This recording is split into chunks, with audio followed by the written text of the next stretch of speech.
Okay, so today's our topic of discussion is transport of oxygen and carbon dioxide, and this is the part 5 of our ongoing series breathing and exchange of the gases.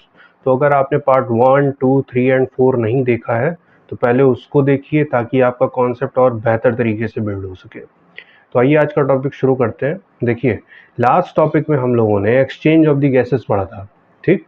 अब हमें पता है कि exchange of the gases जो है वो दो जगह पे देखने को मिलता है। फर्स्ट, ये बिटवीन एल्वुलाई एंड ब्लड, ये आप देख सकते हैं, this is the lungs alveoli, ठीक है। अब यहाँ पे एक एक्सचेंज देखने को मिल रहा है, और दूसरा बिटवीन ब्लड एंड टिश्यू, ठीक। अब देखिए, समझने की कोशिश करिएगा, इस सर्किट को समझते हैं पहले। देखिए, ये हार्ट है, हार्ट ने डीऑक्सीजनेटेड ब्लड जो है वो लंग्स की तरफ पुश किया। क्यों? क्योंकि यहाँ पे हमें इंस्पिरेशन के थ्रू ऑक्सीजन को एंटर कराना है। तो ये देखिए, ये हो रही है इंस्पिरेशन, ठीक, ऑक्सीजन एंटर कर रही है, और ये देखिए ऑक्सीजन जो है वो ब्लड में डिफ्यूज कर गई। ब्लड जो है वो फिर से हार्ट में कलेक्ट कर लिया जाएगा, और हार्ट इसको टिश्यू की तरफ पुश कर देगा, ठीक। क्यों? क्योंकि इस टिश्यू को, ये जो सेल है हमारी, इसको रेस्पिरेशन करना है, और रेस्पिरेशन के लिए ऑक्सीजन चाहिए। तो ये देखिए, ये ब्लड से ऑक्सीजन जो है वो high pressure to low pressure tissue में डिफ्यूज कर गई, और उसके बाद रेस्पिरेशन के थ्रू इस सेल ने CO2 प्रोड्यूस करी। अब CO2 को जो है वो मतलब बाहर भी निकालना है, तो ये CO2 जो है ब्लड स्ट्रीम में high pressure to low pressure diffuse कर गई, और ये डीऑक्सीजनेटेड ब्लड हार्ट ने कलेक्ट कर लिया। अब इस हार्ट ने फिर से इस ब्लड को लंग्स के पास भेजा, और ये देखिए एक्सपिरेशन के थ्रू ये CO2 जो है ब्लड से लंग्स से पहुंची, और फिर लंग्स से आउटसाइड निकल गई, ठीक है। तो ये हमारा लास्ट टॉपिक था, एक्सचेंज ऑफ द गैसेस। आज हम लोग पढ़ने वाले हैं transport of the oxygen and carbon dioxide, ठीक है। तो देखिए, ये ऑक्सीजन जो है जब ब्लड में आई तो ये ब्लड से कैसे पहुंची इस टिश्यू के पास, और ये जो CO2 यहाँ पे प्रोड्यूस हुई है ये ब्लड स्ट्रीम में आ तो गई, लेकिन ये पहुंची कैसे यहाँ तक, लंग्स के पास, ठीक। और फिर एक्सपिरेशन के थ्रू बाहर कैसे निकली, ये हमारा आज का टॉपिक है, जिसको हम लोग डिटेल में कवर करने वाले हैं, ठीक है। So before starting the real video, subscribe the channel so that next time you will get the notification whenever we will upload the new video, okay। चलिए शुरू करते हैं। देखिए, समझने की कोशिश करिए, ऑक्सीजन ट्रांसपोर्ट के बारे में हम लोग बात कर रहे हैं यहाँ पे। ये देखिए, ये है हमारी लंग्स एल्वुलाई, ठीक। अब देखिए, एल्वुलाई में इंस्पिरेशन के थ्रू ये देखिए ऑक्सीजन जो है एंटर करी, कैसे, इंस्पिरेशन। अब ये सब टर्म्स हम लोग को क्लियर हो चुके हैं, ठीक है। ये देखिए, इंस्पिरेशन के थ्रू ऑक्सीजन जो है वो लंग्स एल्वुलाई में आई, और देखिए ये जो ऑक्सीजन जब ब्लड में एंटर करना शुरू करती है ना, तो स्मॉल अमाउंट ऑफ ऑक्सीजन ये देखिए ये जा करके प्लाज्मा में डिसॉल्व कर जाती है। ये देखिए, O2 डिसॉल्व इन प्लाज्मा, कितना, 3%। तो 3% ऑक्सीजन जो है वो प्लाज्मा में डिसॉल्व कर जाती है एज अ डिसॉल्व्ड गैस, ठीक।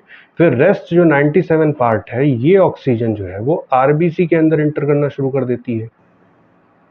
आरबीसी में क्या है, आरबीसी में हीमोग्लोबिन है। तो ये जो ऑक्सीजन है ना, ये हीमोग्लोबिन से बाइंड करके ऑक्सी हीमोग्लोबिन बनाती है HbO2, ठीक। तो ये देखिए, ये काम कहाँ पे हो रहा है, ये काम हो रहा है लंग्स के पास। ऑक्सीजन जो है एल्वेलाई से ब्लड कैपिलरी में जब एंटर करी तो वो पहले 3% जो है वो प्लाज्मा में डिसॉल्व कर गई एज अ गैस, एंड 97% जो है वो आरबीसी के अंदर एंटर करके हीमोग्लोबिन के साथ बाइंड कर गई, और उसने ऑक्सी हीमोग्लोबिन बनाया HbO2, ठीक। अब इस ब्लड को, ये ऑक्सीजनेटेड ब्लड है इसको जो है हार्ट कलेक्ट कर लेगा, और हार्ट इसको भेज देगा सेल के पास, क्योंकि रेस्पिरेशन तो सेल को करना है, ठीक है। तो ये देखिए, ये पहुंच गई ट्रांसपोर्ट टू द सेल, ये सेल के पास, ये हमारी पर एक सेल है जिसको रेस्पिरेशन के लिए ऑक्सीजन चाहिए। तो देखिए, जब ये ब्लड पहुंचा सेल के पास, तो ये जो ऑक्सीजन जो है जो डिसॉल्व थी ना प्लाज्मा में, वो देखिए ये धीरे धीरे एंटर करना शुरू कर दी, ठीक, सेल में एंटर करना शुरू कर दी। और देखिए, ये जो ऑक्सी हीमोग्लोबिन इसने बनाया था HbO2, वो जब सेल के पास पहुंचता है ना, तो ये देखिए इसका डिसोसिएशन हो रहा है हीमोग्लोबिन प्लस ऑक्सीजन में, और ये ऑक्सीजन यहाँ से देखिए सेल के अंदर एंटर कर जाएगी, ठीक है। अब ये सेल क्या करेगी, ये इस ऑक्सीजन को यूज करके सेलुलर रेस्पिरेशन करेगी। अब सेलुलर रेस्पिरेशन क्या होता है, ये हम लोग प्रीवियस वीडियोस में डिस्कस कर चुके हैं। तो अगर आपको ये टर्मिनोलॉजीज अभी भी क्लियर नहीं है, तो आप लास्ट वीडियोस जा करके देखिए, तब ये सब आपको क्लियर हो जाएगा। ठीक। तो देखिए, इस सेल ने रेस्पिरेशन किया, अब रेस्पिरेशन के थ्रू ये क्या प्रोड्यूस करेगी, ये प्रोड्यूस करेगी CO2। ठीक। अब ये CO2 जो है वो जा करके इस हीमोग्लोबिन से बाइंड करके उसका भी ट्रांसपोर्टेशन होगा। तो ये था ऑक्सीजन ट्रांसपोर्ट। आई होप ये अब ऑक्सीजन ट्रांसपोर्ट आपको समझ में आया होगा।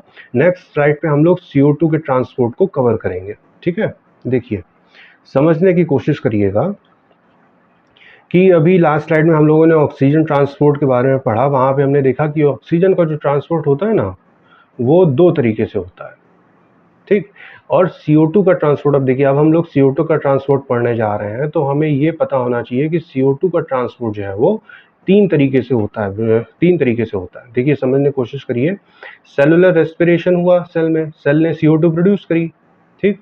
अब ये CO2 जो है उसको ब्लड में एंटर करना है। तो जैसे वहाँ ऑक्सीजन पहले डिजॉल्व गैस की फॉर्म में मतलब एंटर कर रही थी ना प्लाज्मा में, ब्लड स्ट्रीम में, वैसे ही ये CO2 भी जो है जब ब्लड स्ट्रीम में एंटर करना शुरू करेगी तो ये सबसे पहले ये देखिए 7% ऑफ द CO2 जो है वो डिजॉल्व कर जाएगी प्लाज्मा में एज अ गैस। ठीक।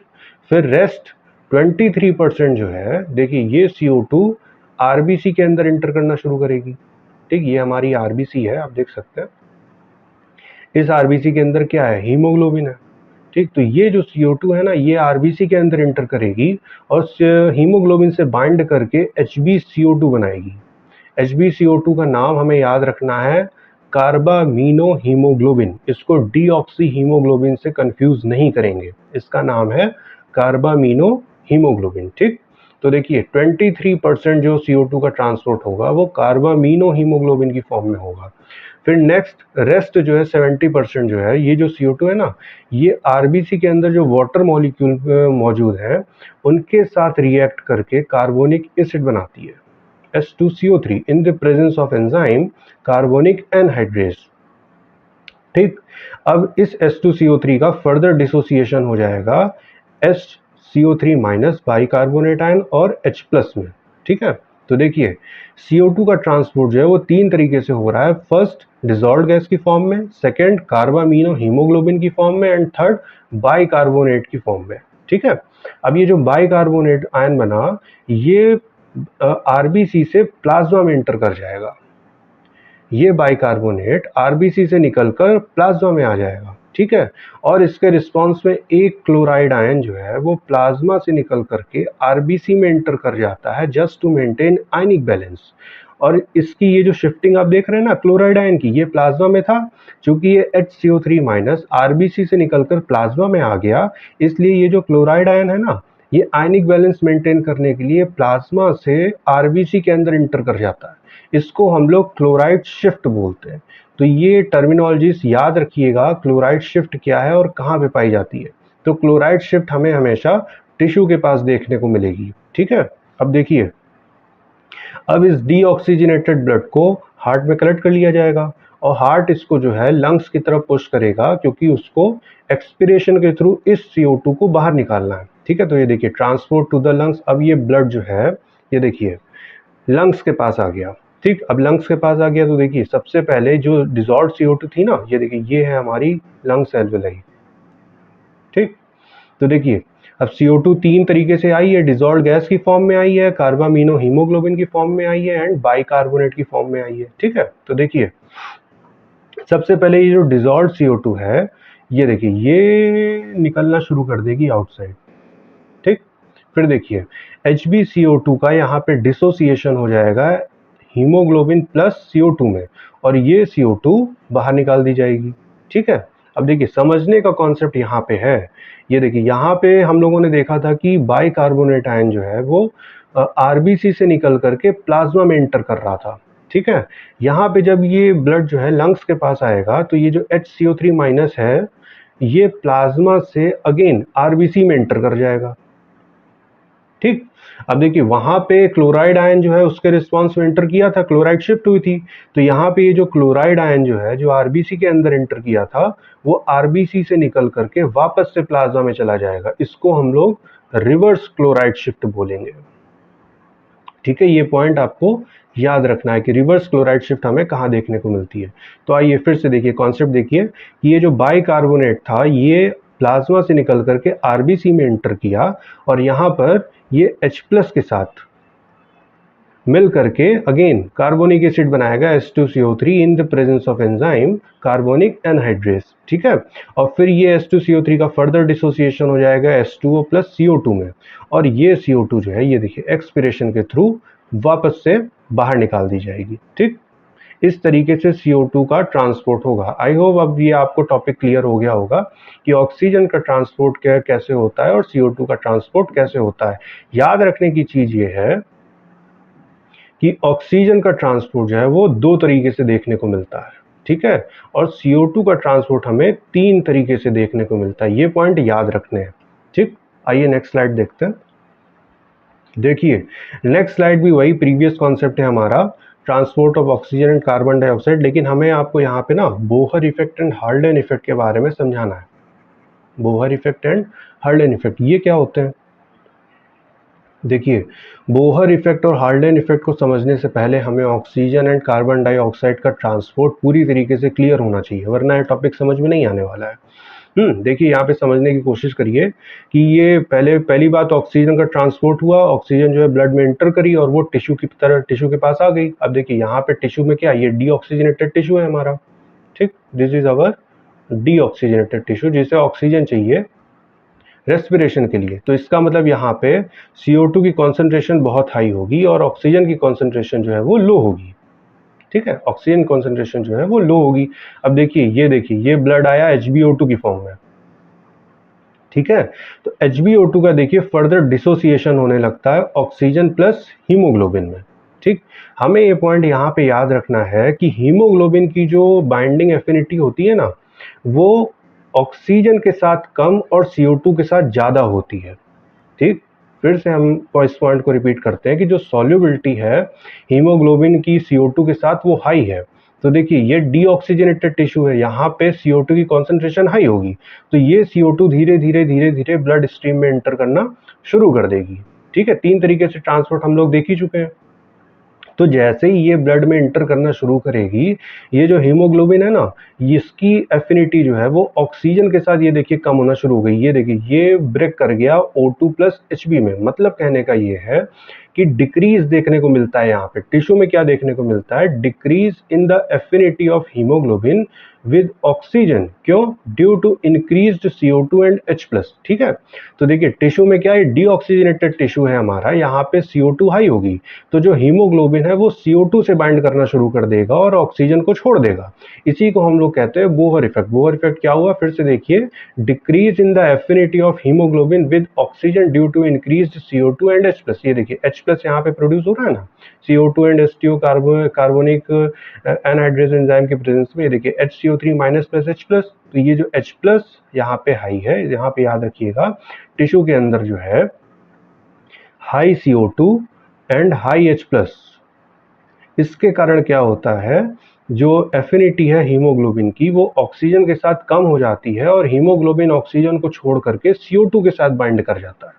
ठीक है, ये हमें कहाँ देखने को मिलता है? ये हमें देखने को मिलता है टिश्यू सेल्स में। ठीक है, याद रखिएगा बोहर इफेक्ट हमें हमेशा टिश्यू में देखने को मिलेगा। अब देखिए इधर आइए, ये अब ये जो है लंग्स है, ये हमारी लंग्स एल्वेलाई है। ठीक है, अब देखिए इसको ट्रांसपोर्ट कर दिया गया लंग्स के पास। तो देखिए लंग्स में क्या होगा, यहाँ पे पार्शियल प्रेशर ऑफ ऑक्सीजन बहुत हाई होगा। ठीक, पार्शियल प्रेशर ऑफ ऑक्सीजन बहुत हाई होगा क्योंकि इंस्पिरेशन के थ्रू ऑक्सीजन एंटर करी है लंग्स एल्वेलाई में। ठीक है, अब देखिए ये ऑक्सीजन जो है वो high pressure to low pressure move करना शुरू कर देगी। ठीक, तो देखिए लंग सेल्स में हमें क्या देखने को मिलता है, लंग्स एल्वेलाई में क्या देखने को मिलता है, यहाँ पे हमें देखने को मिलता है कि ये इंक्रीज्ड O2 की प्रेजेंस में ऑक्सीजन यहाँ बहुत हाई है ना, तो ये जो हीमोग्लोबिन है ना, ये देखिए यहाँ डिसोसिएट कर गया, ये HbCO2 है। HbCO2 का डिसोसिएशन हो जाता है हीमोग्लोबिन प्लस CO2 में, और ये CO2 जो है ये देखिए बाहर निकाल दी गई एक्सपिरेशन के थ्रू। ठीक है, तो देखिए ये क्यों हो रहा है, बिकॉज ऑफ इंक्रीज्ड ऑक्सीजन।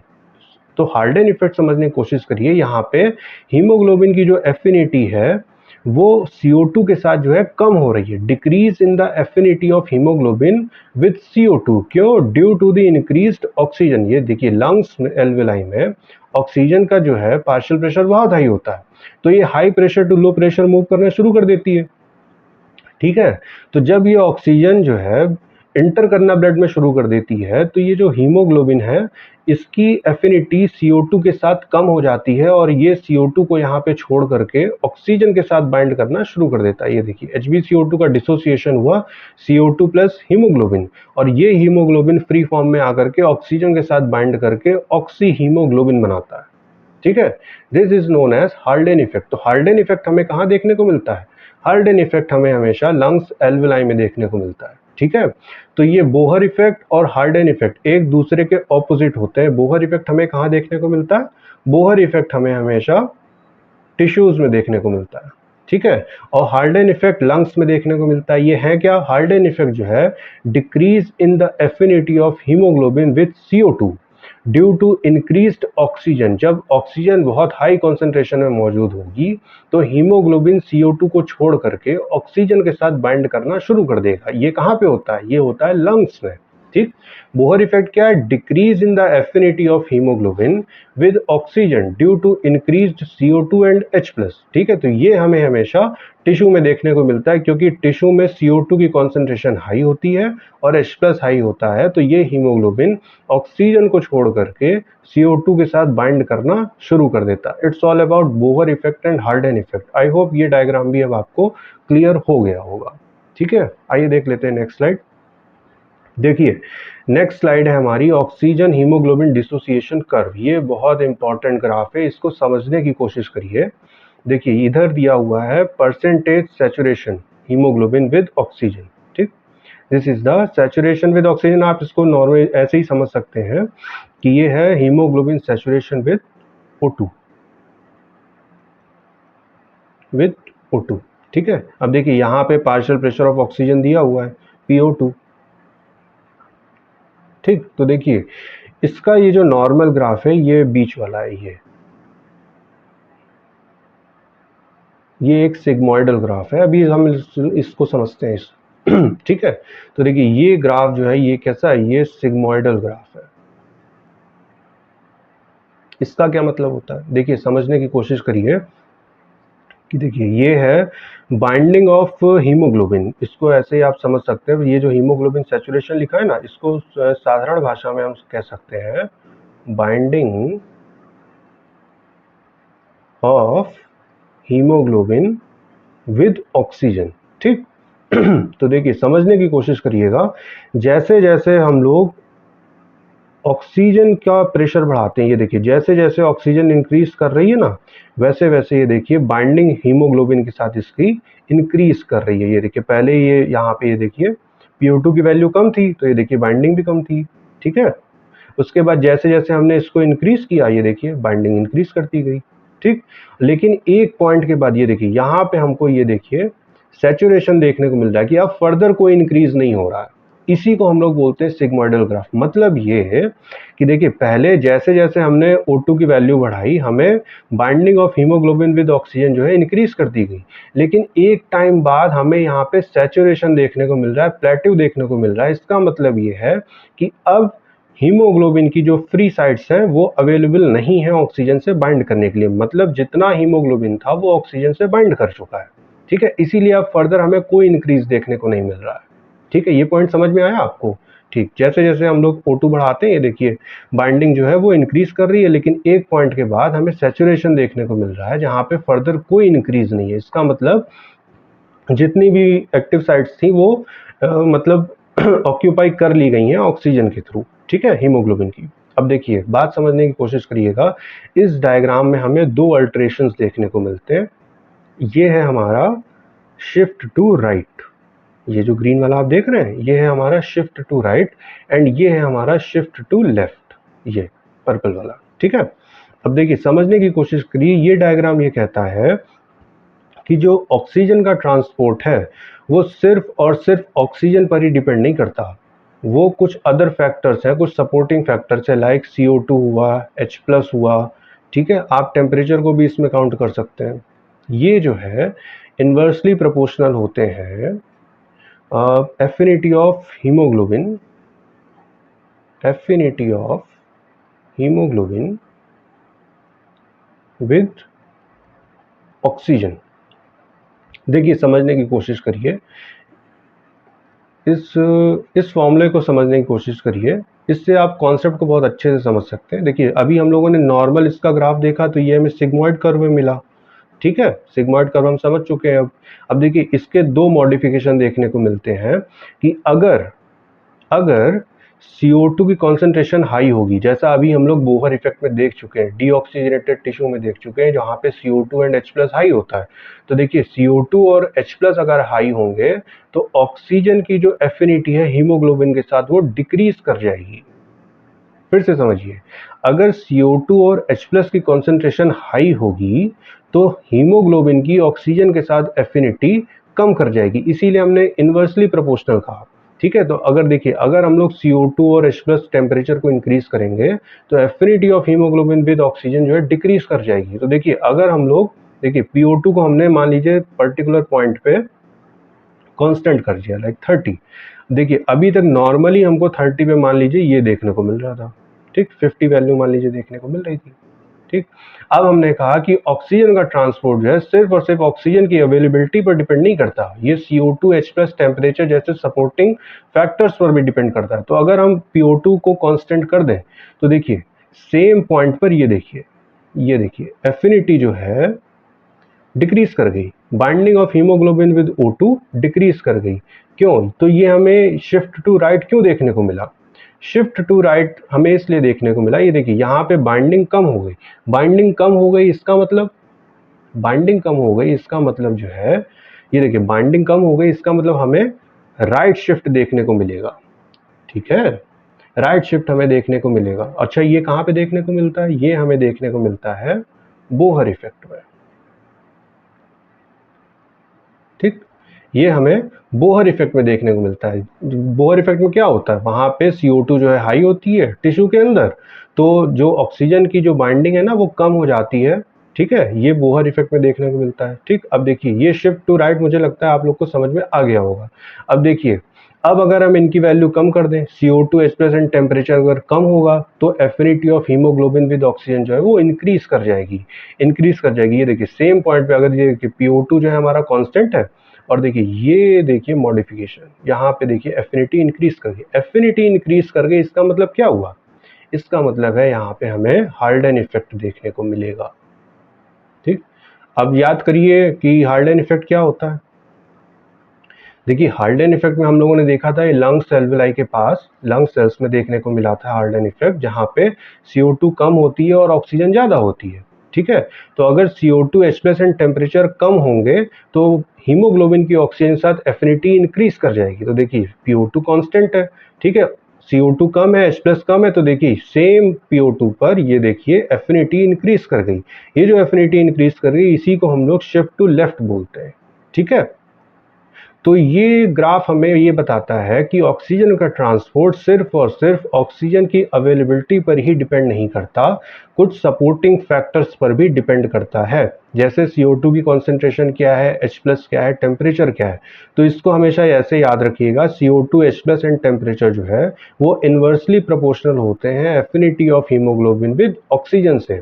तो अगर CO2 हाई होगी तो ऑक्सीजन की हीमोग्लोबिन के साथ एफिनिटी कम हो जाएगी, जैसा हम लोग बोहर इफेक्ट में देखते हैं, टिश्यूज में देखने को मिलते हैं, ठीक है। ये देखिए यहाँ पे हमें शिफ्ट टू राइट मिला, और अगर CO2 H+ और टेम्परेचर कम होंगे तो affinity of haemoglobin with oxygen जो है वो इंक्रीज कर जाएगी, जैसा हमें हाल्डेन इफेक्ट में देखने को मिलता है, ठीक है। यहाँ पे शिफ्ट टू लेफ्ट जो है ये देखिए ऑब्जर्व हो रहा है, ठीक है। आई होप ये ग्राफ भी आपको बहुत अच्छे से क्लियर हो गया होगा। अगर नहीं क्लियर हुआ है तो एक बार फिर से इसको रिपीट करके देखिएगा, क्योंकि ये बहुत इंपॉर्टेंट ग्राफ है और यहाँ से कई बार क्वेश्चन जो है वो पूछे गए हैं, ठीक है। आइए नेक्स्ट स्लाइड में चलते हैं। देखिए नेक्स्ट स्लाइड में अब हम लोग NCERT जो है वो लाइन बाय लाइन कवर करने वाले हैं। जो टॉपिक अभी हम लोगों ने पढ़ा है इसका फर्दर एक्सप्लेनेशन क्या है, इसको जब हम NCERT से कवर करेंगे तो ये टॉपिक और बेहतर तरीके से हमें समझ में आ जाएगा, ठीक है। आइए शुरू करते हैं। ट्रांसपोर्ट ऑफ द गैसेस, देखिए blood is the medium of transport for oxygen and carbon dioxide. ये पॉइंट आपको याद रखना है क्योंकि ये कई बार जो है क्वेश्चन में पूछा गया है। Blood is the medium of transport for oxygen and carbon dioxide. About 97% of the O2 is transported by RBC in the blood. Okay. The remaining 3% of the O2 is carried in a dissolved state through the plasma. ठीक है, ये हम लोग पढ़ चुके हैं oxygen के transport में। एंड CO2 की अगर बात करें तो इन्होंने कहा कि nearly 20 to 25% of the CO2 is transported by RBCs, where 70% of it is carried as bicarbonate. About 7% of the CO2 is carried in a dissolved state through plasma. ये वही O2 एंड CO2 के transport की बात हो रही है जो हम लोग पढ़ चुके थे कि दो तरीके से ऑक्सीजन का ट्रांसपोर्ट होता है एंड CO2 का ट्रांसपोर्ट जो है वो 3 तरीके से होता है। ठीक है, आइए देखते हैं ट्रांसपोर्ट ऑफ ऑक्सीजन। ये देखिए, ये आप ग्राफ यहाँ पे आप इजीली समझ सकते हैं कि ये देखिए, ये एक सिग्मोइडल ग्राफ है। कैसा ग्राफ है? Sigmoidal graph. इसकी मॉडिफिकेशन भी हम लोगों ने देख ली है।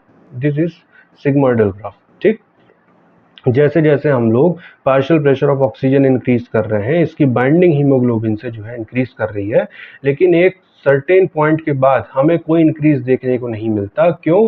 क्योंकि अब जो है इसको इंक्रीज नहीं किया जा सकता। मतलब ये है कि अब ऑक्सीजन पूरी तरीके से जितनी भी अवेलेबल साइट्स थी उन पे हीमोग्लोबिन की बाइंड कर चुकी है। ठीक है, देखिए शुरू करते हैं इस टॉपिक को। Haemoglobin is a red coloured iron containing pigment present in the RBCs. Okay, O2 can bind with hemoglobin in a reversible manner. ये पॉइंट आपको याद रखना है, रिवर्सिबल मैनर,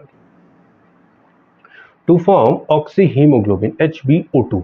ठीक है, HbO2 इज अवर ऑक्सीहीमोग्लोबिन। फिर देखिए, each haemoglobin molecule can carry a maximum of 4 molecules of oxygen. तो ये याद रखना है कि each haemoglobin molecule can carry maximum of 4 molecules of oxygen. ठीक है, फिर देखिए, binding of oxygen with haemoglobin is primarily related to the partial pressure of the oxygen. Okay, partial pressure of CO2, hydrogen ion concentration and temperature are the other factors which can interfere with this binding. अभी हम लोग बात किए थे Bohr effect and harden effect में कि CO2, H+ and temperature भी oxygen के ट्रांसपोर्ट को अफेक्ट कर सकते हैं। ठीक है, देखिए, a sigmoid curve is obtained when percentage saturation of hemoglobin with oxygen is plotted against the PO2। ये आप ग्राफ में देख सकते हैं।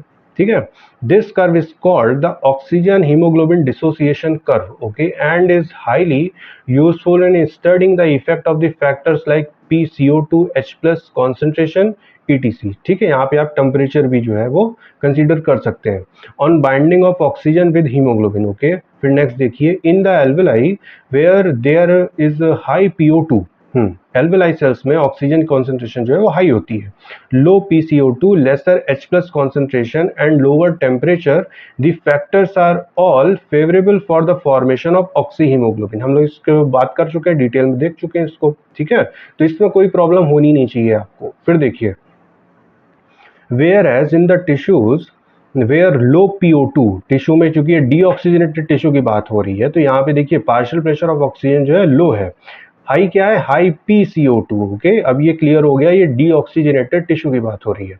लो PO2, high PCO2, high H+ concentration and higher temperature exist, all conditions are favorable for the dissociation of oxygen from oxyhemoglobin. Okay, this clearly indicates that O2 gets bound to the hemoglobin in the lung surface and gets dissociated at the tissue. Okay, every 100 ml of the oxygenated blood can deliver around 5 ml of the oxygen to the tissues under normal physiological condition। तो ये एक fact है, आपको याद करना होगा। ठीक है, आइए देख लेते हैं कार्बन डाइऑक्साइड का ट्रांसपोर्ट। देखिए, समझने की कोशिश करिए। वैसे हम लोग इस टॉपिक को पढ़ चुके हैं तो अब इसके एक्सप्लेनेशन में कोई प्रॉब्लम नहीं होनी चाहिए, लेकिन फिर भी अगर आपको इसके एक्सप्लेनेशन में कोई प्रॉब्लम हो रही है तो आप एक बार वीडियो को रिपीट करके देखिएगा। मुझे पूरी उम्मीद है आपको ये टर्मिनोलॉजीज, ये वर्ड्स भी क्लियर हो जाएंगे। ठीक, देखिए, CO2 is carried by haemoglobin as carbamino haemoglobin. ये पॉइंट याद रखिएगा, कार्बामीनो हीमोग्लोबिन, दैट इज HbCO2। ठीक, about 20 to 25%. Okay, this binding is related to the partial pressure of CO2. PO2 is a major factor which could affect the binding. Okay, when PCO2 is high, ये कहाँ होता है? Tissue में होता है। when PCO2 is high and PO2 is low as in the tissues, okay, more binding of the carbon dioxides occur whereas when the PCO2 is low and PO2 is high, as in the alveoli, dissociation of CO2 from carbaminohemoglobin takes place. Okay, that is CO2 which is bound to hemoglobin from the tissues is delivered at the alveoli. Okay, RBCs contain a very high concentration of the enzyme carbonic anhydrase. इस enzyme का नाम आपको याद रखना है, ठीक है। फिर देखिए, RBCs contain a very high concentration of the enzyme carbonic anhydrase and minute quantities of the same is present in the plasma too. Okay, this enzyme facilitates the following reaction in both direction. देखिए, ये हम लोग reaction देख चुके हैं CO2 के transport में, जहाँ CO2 जो है वो वाटर मॉलिक्यूल के साथ बाइंड करके in the presence of enzyme carbonic anhydrase carbonic acid बना रही है, जिसका फर्दर डिसोसिएशन हो रहा है H+ एंड HCO3- में, ठीक है। ये देखिए, ये रिवर्सिबल रिएक्शन है, इसको याद रखिएगा। फिर देखिए, at the tissue side where partial pressure of the CO2 is high, tissue की बात हो रही है, एट द टिश्यू साइड, ठीक, where partial pressure of the CO2 is high due to catabolism, CO2 diffuses into the blood. Okay, RBCs and plasma, हाँ, ये CO2 के transport की बात हो रही है, जो कि वो प्लाज्मा में इंटर करती है और फिर RBC में इंटर करती है, ठीक है। तीन तरीके से होता है। CO2 diffuses into the blood, RBCs and plasma and form HCO3- bicarbonate ion and H+, ठीक। At the alveolar side where PCO2 is low, देखिए इसकी टर्मिनोलॉजी से जो इन्होंने फ्रेम किया है ना सेंटेंसेस, ये थोड़ा कॉम्प्लेक्स हो सकता है, लेकिन अगर आप शुरू से इस वीडियो को देखेंगे तो फिर ये जो वर्डिंग है ये आपको परेशान नहीं करेगी, ठीक। At the alveolar side where PCO2 is low, the reaction proceeds in the opposite direction, leading to the formation of CO2 and H2O. Okay, thus CO2 trapped as bicarbonate at the tissue level and transported to the alveoli is released out as CO2, ठीक है। अब देखिए, ये एक fact है, आपको याद रखना है, every 100 ml of the deoxygenated blood delivers approximately 4 ml of the CO2 to the alveoli। ये भी आपके एग्जामिनेशन में कई बार पूछा जा चुका है, तो ये पॉइंट भी आपको याद रखना है, ठीक है। तो देखिए, इस तरीके से हम लोगों ने transport of oxygen and carbon dioxide को आज कवर किया। अगर ये टॉपिक अभी भी आपको कोई प्रॉब्लम इसमें आ रही है तो आप कमेंट करके हमें बताइए, हम आपकी प्रॉब्लम्स को सॉल्व करेंगे। लेकिन उससे पहले इस वीडियो को एक बार और रिपीट करके देखिएगा। जब आप एक बार और इसको जो है रिपीट करके देखेंगे, जो हम लोगों ने समझा है कॉन्सेप्ट उसको समझेंगे, तो ये जो वर्डिंग है ये आपको बहुत अच्छे से क्लियर हो जाएगी लाइन बाय लाइन, ठीक है। तो ठीक है, मिलते हैं फिर नेक्स्ट वीडियो में। आज के लिए इतना ही। अगर चैनल को सब्सक्राइब नहीं किया है तो सब्सक्राइब कर लीजिए, ताकि नेक्स्ट टाइम जब हम लोग कोई वीडियो अपलोड करें तो आपको उसकी नोटिफिकेशन मिल जाए, ठीक है। मिलते हैं नेक्स्ट वीडियो में एक नए टॉपिक के साथ, जो हमारा होगा रेगुलेशन, इसका रेगुलेशन ऑफ रेस्पिरेशन, और जहाँ पे फिर हम लोग कुछ फर्दर डिजीज डिस्कस करेंगे और इस चैप्टर को जो है क्लोज करेंगे, ठीक है। सो आज के लिए इतने ही, मिलते हैं नेक्स्ट टॉपिक में। Thanks for watching.